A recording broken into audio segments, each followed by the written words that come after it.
Hola querido público, mi nombre es Shaira Gil García, estudiante del Instituto Educativo Happy World. Hoy, con mis compañeros del grado 10º, vamos a presentarle la filosofía helenística a la profesora Sandra Lora. A continuación, atiendan este viaje al pasado filosófico. El término helenismo designa la época de la antigüedad clásica o Edad Media, en la que tras las expediciones y conquistas de Alejandro Magno, su pronta muerte tuvo lugar a la disolución de la polis griega, al tiempo que se inició un proceso de difusión y apropiación de la cultura helénica. Este periodo abarca desde el último tercio del siglo IV a.C. hasta la caída de Egipto en el año 30 a.C., la consideración de Roma imperial. El helenismo estuvo marcado como un proceso de aculturación, en el que los pueblos no helenos comenzaron a aportar elementos y valores propios de la cultura griega. Tal como se indica, en este periodo hubo una extraordinaria difusión de la filosofía griega, antes del pensamiento mítico y el pensamiento científico, aspectos que fascinaron a los invasores del mundo. El mundo helenístico, resultado de las corrientes de Alejandro Magno, se caracterizó por el cosmopolitismo, el refinamiento del arte y la especialización del conocimiento en las distintas ciencias.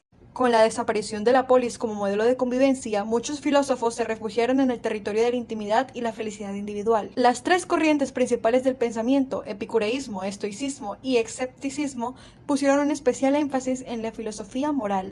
Esta última era la que exploraba los orígenes de la moralidad y cómo las personas deben vivir sus vidas en relación a los demás. El helenismo estuvo compuesto por 11 escuelas, las cuales fueron platonismo, peripatetismo, cinismo, escuela cirenaica, epicureísmo, estoicismo, escepticismo pirrónico y académico, eclecticismo, neopitagorismo y neoplatonismo. Escepticismo como corriente histórica que surge y se desarrolló durante el helenismo y en los primeros siglos del mundo romano.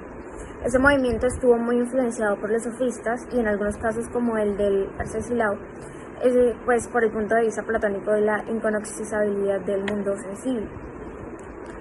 Otro motivo muy importante fue el enfrentamiento contra la rígida dogmática estoica.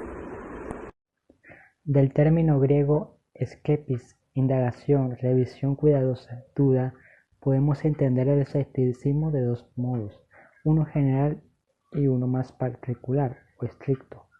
En un sentido general llamamos escepticismo a toda concepción para la cual no es posible conocer la verdad. En la historia de la filosofía encontramos muchas y variadas formas de escepticismos.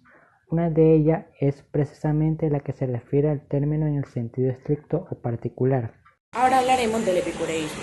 El epicureísmo es un movimiento que abarca la búsqueda de una vida feliz mediante la búsqueda inteligente de placeres, la ataraxia y las amistades entre sus correligionarios. Fue enseñado por Epicuro de Samos, fue filósofo griego del siglo IV. Era importante porque tenía como objetivo la búsqueda de la felicidad a partir del equilibrio de los placeres y la eliminación de los temores que causaban ideas como el destino, los dioses o la muerte. Era considerada como una rama del hedonismo. Entre los primeros principales del epicureísmo destacan filósofos como Diógenes, Enoandro y Zenón Sidón, o los poetas Horacio, Virgilio y Lucrecio. De Horacio encontramos una frase famosa que se llama Carpe Diem y significa vive el momento. ¿Qué es el estoicismo? El estoicismo es una corriente filosófica antigua que está resurgiendo en la modernidad, porque principalmente su estilo de vida se basa en la acción, la estabilidad emocional y el crecimiento personal, aspectos que se han vuelto más que necesarios en una era tan globalizada y tecnológica. Esta era una doctrina filosófica que practicaba el dominio de las pasiones que perturbaban la vida valiéndose de la virtud y de la razón. Su objetivo como tal era alcanzar la felicidad y la sabiduría, prescindiendo de las comodidades, los bienes materiales y la fortuna. Los mayores representantes del estoicismo fueron Zenón de Sitio, Arqueos de Quíos, Dionisio de Heraclea y Perso de Sitio. El neoplatonismo fue una escuela filosófica que, influenciada por los movimientos orientales, actualizó los postulados platónicos. El auge del neoplatonismo se dio a comienzos de esta era en la ciudad de Alejandría.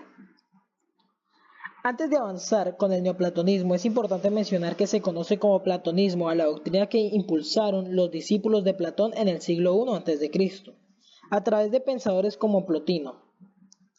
El platonismo consiguió una gran representación e incluso tuvo injerencia en el judaísmo, el cristianismo y otras religiones. El neoplatonismo planteó una posición entre lo material y lo espiritual, vinculando a ambos a través de agentes mediadores que se encargan de la transmisión del poder divino. El carácter que reviste la filosofía neoplatónica, que considera las condiciones necesarias del orden en una naturaleza limitada. Lo novedoso del planteo agustino es que busca el origen del mal no solamente en lo exterior del ser humano, sino en el interior de su alma.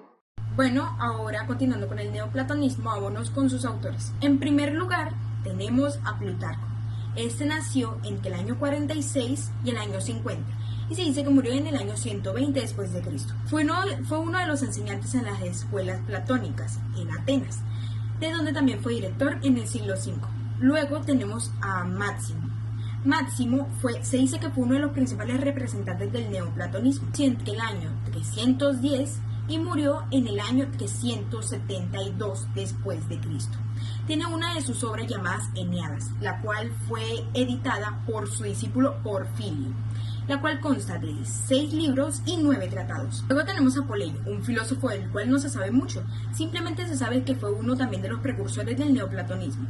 Tiene una de sus obras llamada Metamorfosis, la cual también es conocida como el asno de oro. Luego tenemos a Enesidemo, del cual tampoco se sabe mucho ni de cuándo nació ni de cuándo murió. Simplemente se sabe que también fue uno de los precursores del neoplatonismo. Este también enseñó en Atenas en las escuelas platónicas. Luego tenemos a Numenio, el cual nació en Apamea, Siria. Tampoco se sabe ni cuándo nació ni cuándo murió. Simplemente se sabe que es un pitagórico y que también fue uno de los principales precursores del neoplatonismo. Y así termina mi apreciación sobre los principales autores del neoplatonismo. Ahora seguimos con nuestro compañero Frey. La filosofía helenística es el periodo de la filosofía griega que va desde la muerte de Alejandro Magno en el año 323 a.C. hasta la invasión de Macedonia por los romanos en el año 148 a.C. Ahí se acentuaron las diferentes clases sociales y hubo